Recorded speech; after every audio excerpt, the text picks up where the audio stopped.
This story is based on a real unsolved case that occurred at Lake Bodom in Finland, where more than 20 teenagers were found brutally murdered while camping in different areas near the lake. The victims were brutally attacked by something that looked like claws, likely while they were asleep inside their tent.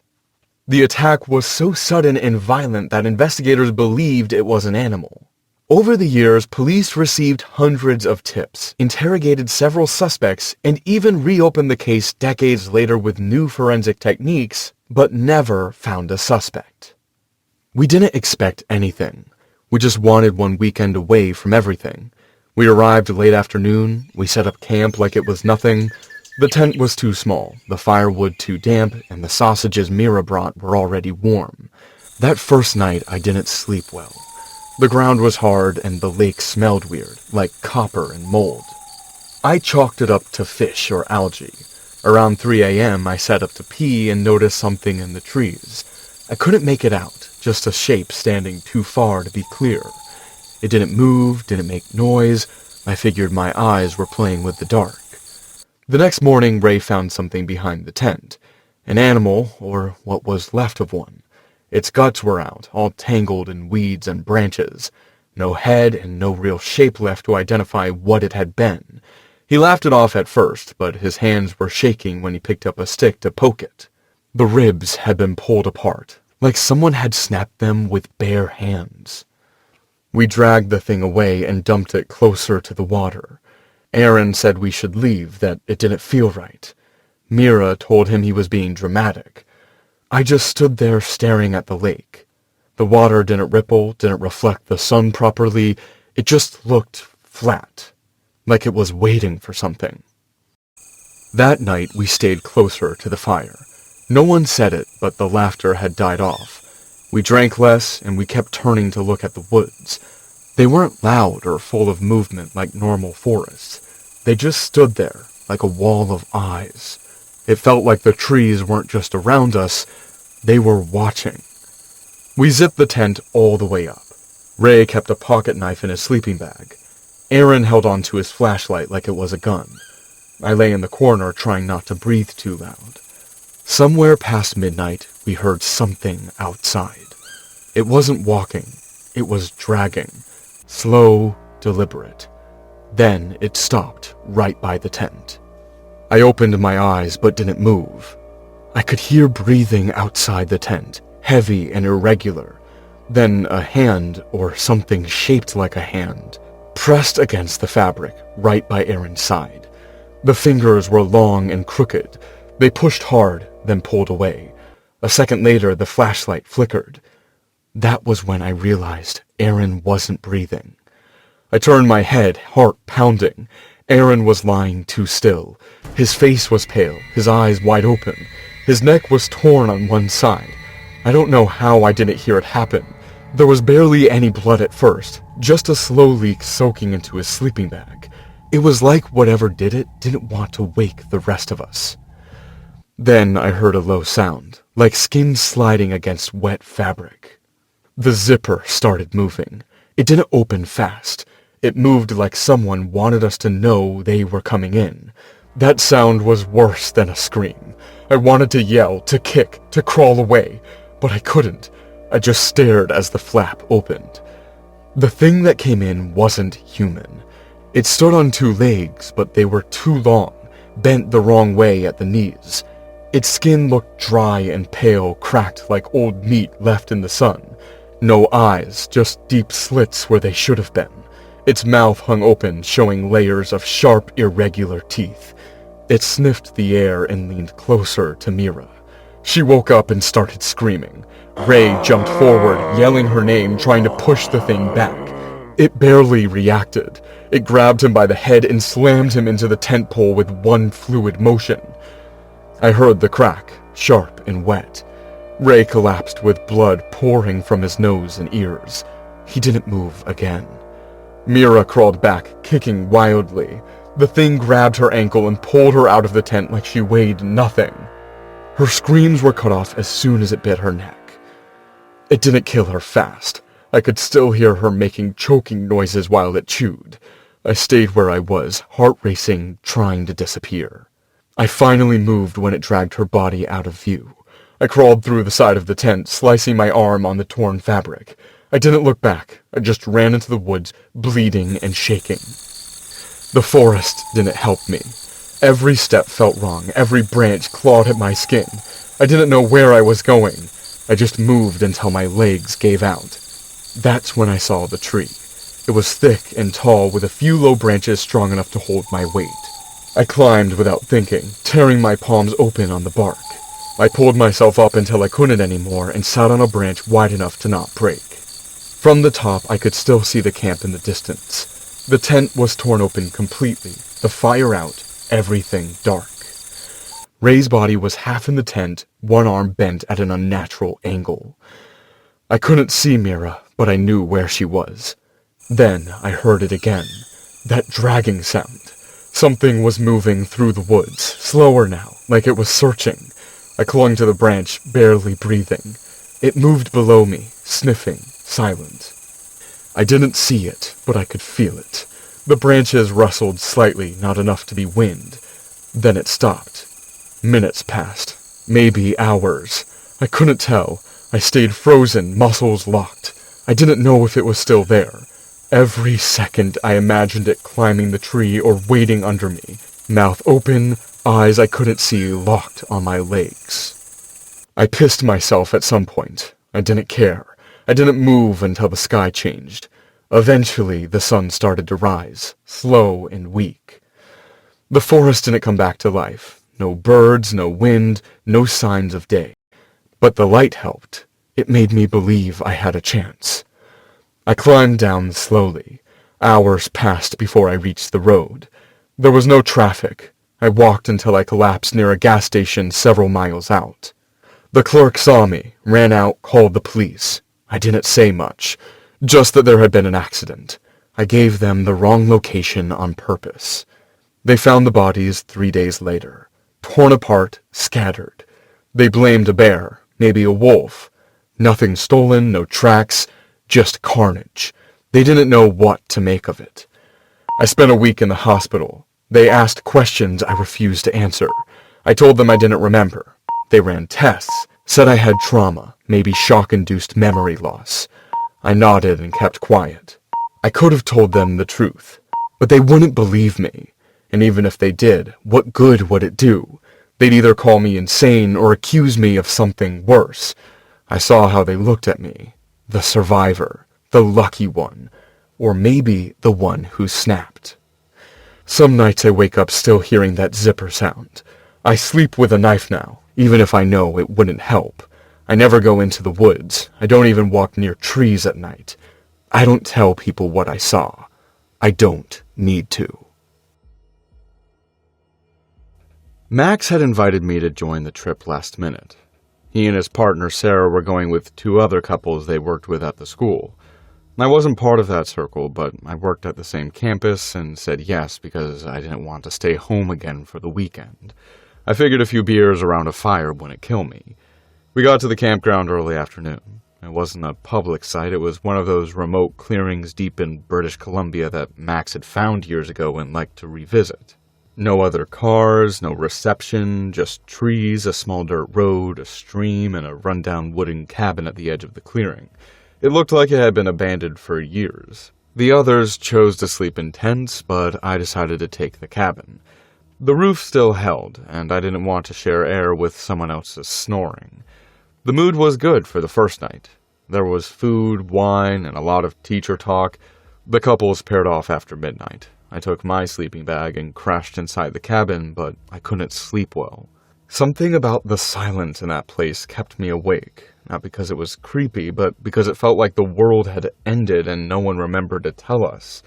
Around 3 in the morning, I heard someone walk past the window. Not fast, not sneaky, just walking like it was their campground. When I looked out, there was nobody there. I told myself it had to be Max going to pee.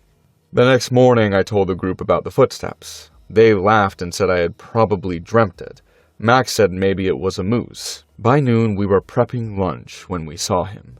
A man walked into the clearing from the trees, alone. No bag, no gear. He had short brown hair and wore dirty jeans and an old striped shirt. He waved at us like he knew us. Nobody said anything for a second. Then Sarah smiled awkwardly and asked if he was lost. The man said his name was Brian and that he had been camping nearby but got turned around. He said he was looking for company. His voice didn't match his body. He sounded like a child. Every sentence was too loud or too soft. He giggled in the middle of talking. It was hard to tell if he was mentally ill or just awkward, but Max invited him to eat with us anyway. I stayed quiet. He sat next to me. He smelled like dirt and old sweat. He told me I looked like a safe guy. He said it like he meant it.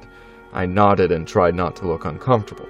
He asked a lot of strange questions. If we had rope, if we brought knives, if anyone was in the cabin at night. Clara, one of the women, asked him where his camp was. He didn't answer. When he finally walked off toward the woods again, we all agreed it was weird but not dangerous. Just a guy with issues. Max said not to overreact. Clara and Daniel looked uneasy. I wanted to leave. No one else did. The night came faster than expected. Nobody started a fire. People just sat by their tents, sipping quietly.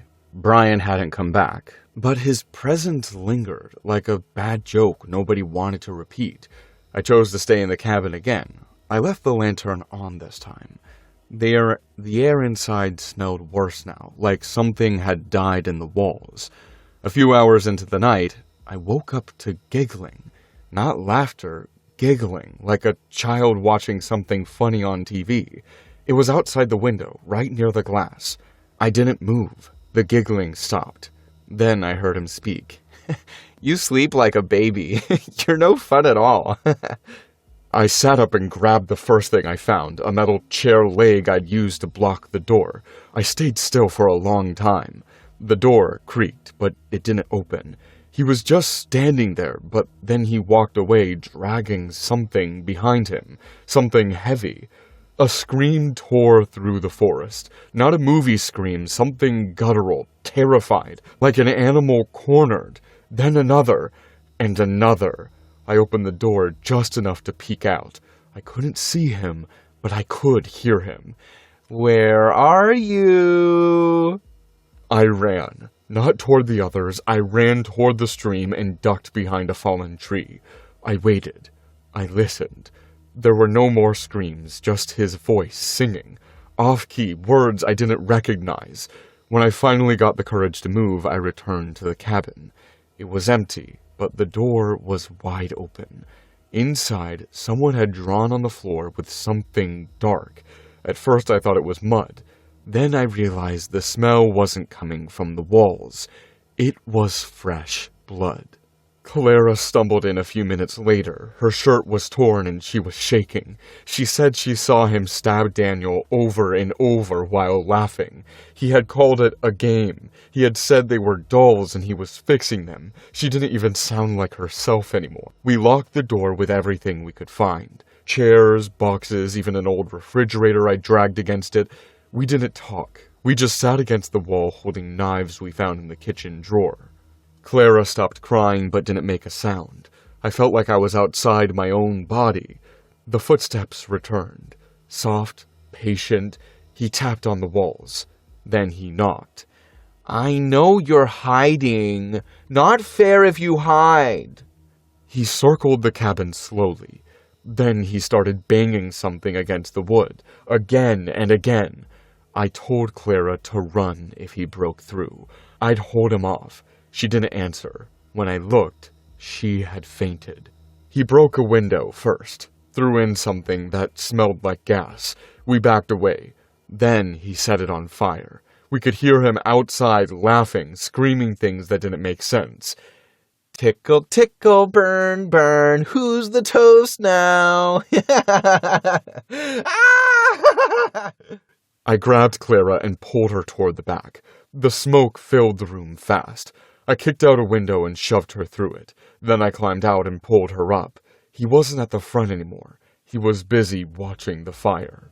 The entire cabin caught fast.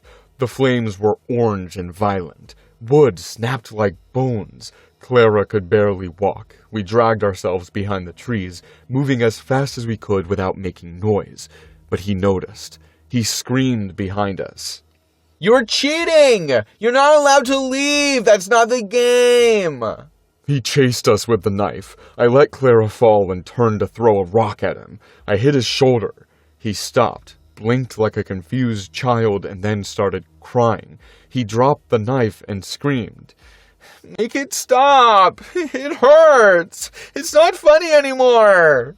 He ran toward the flames. I watched him enter the burning cabin, laughing and sobbing at the same time. He never came back out. I found a road the next morning. A truck driver picked us up. Clara never spoke again after that. She was sent to a clinic. I gave my statement. I told them what happened. They searched the site. They found the remains of the others, but not all. Some were too burned. Others were simply gone. They confirmed the man wasn't local, a runaway from a care facility 2 towns over. He had escaped months before. No one reported him missing because he had no family, no medication, nothing to stabilize him. They said he had a brain condition that kept him mentally frozen at the age of 6. He had never been violent before, but nobody ever taught him what death was. To him, it really was a game. The fire consumed him. They never found his body, just the melted handle of his knife in the ash.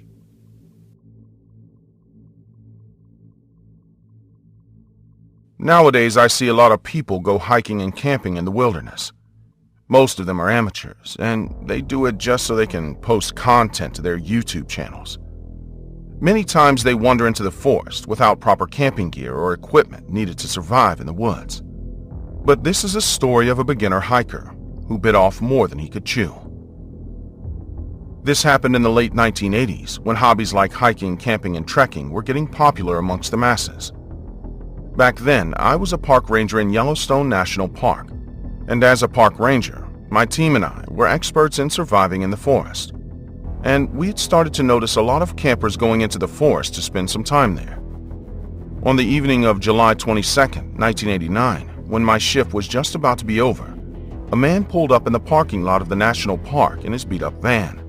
As I was already walking towards my car, I greeted him and noticed that he had a big backpack in the back of his van, which he was unloading. The man was skinny, white, maybe around 5'9", with thick gray facial hair. I knew Billy, who did the night shift, would note down this man's name and the purpose of his visit to the Yellowstone National Park as a part of standard procedure. Although it was odd for the man to go into the park so close to sunset, as most campers often set up their camps by sunset and then retreat into their tents to sleep for the night. This man seemed like an odd character, but I didn't pay much attention and drove back home. The next morning when I went back to my post, I found Billy there, along with Sid, who was on the night shift as well. "Hey Billy, who was that strange man from last night?" Billy seemed to recall who I was referring to instantly. "Oh, you mean the professor. His name is Richard Graham, and he's a pretty cool man. Dude wanted to study certain types of plants that grow in the park. He drove here after his lecture at the university. That's why he was so late. He's going to be in there for at least a week." I knew Billy would become friends with any person in the world, so of course he didn't find anything weird in the man. But I decided to let it go as well, and soon the week passed and there was no sign of Professor Graham. Usually in such a case, we used to wait for one more day and then start searching for the missing hiker. Often we find the hikers within a few hours, as they're usually not that far from the entry gates of the park. But when we began the search for Professor Graham on June 30th, 1989, I knew deep down that this was not going to be an easy search and rescue mission. We'd already alerted the local authorities. We had a team of 10 park rangers who would scout as much area as they could in search of the professor, and if we needed any more assistance, we would contact the authorities again for air support. As we all went into the forest, I had an odd feeling in my gut. Although my teammates and I had been inside the national park multiple times, we still always followed the 101s of camping, and I suspected that the professor didn't know much about camping at all. Within the first hour or so, we found a big clue: the professor's tent. It was pitched a few feet away from a cliff, and it was not just the tent that we found, but the big backpack the professor was unloading from his van was in there too, along with his sleeping bag and other essentials. Just outside the tent, there was a small portable stove and other utensils. The professor must have used them to cook some food. From the looks of it, this seemed to be the professor's first campsite, and it was just 1 mile away from the entrance to the park. But it seemed like the professor had abandoned his campsite in a frenzy and had not taken even the basic necessities he would need to survive in the forest. After locating his abandoned campsite, we knew something was extremely wrong. So we split into groups and immediately started looking for Professor Graham throughout the park. We also decided to contact the campers who had been hiking and camping nearby in the past week. Some of the campers informed us that they had seen Professor Graham's tent on the day they were passing by the area. It had already been pitched with all the stuff around it, but there was no sign of the professor. The next day, soon after sunrise, we called in air support. By then, almost 120 people were looking for the professor, but to no avail. On the second day, despite such an extensive search and rescue operation, there was no trace of the professor anywhere in the park. By the third day, his family had reached Yellowstone and the search continued. This went on for 5 days, and even missing posters of the professor had been put up in small towns around the park. However, we had no information on his whereabouts. In such situations, if the person is not found, he is declared dead after some time. It was truly heartbreaking to see the professor's family fall apart in front of our eyes. His middle-aged wife was devastated, and his kids looked equally heartbroken. After that day, the professor was never seen, neither in any city or town, nor in the national park.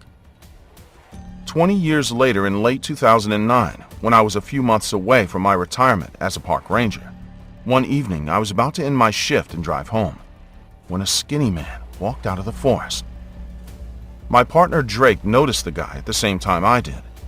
The guy had a long beard and long shoulder-length matted hair, and he was naked. At first glance, he looked like a homeless dude who had just wandered into the forest.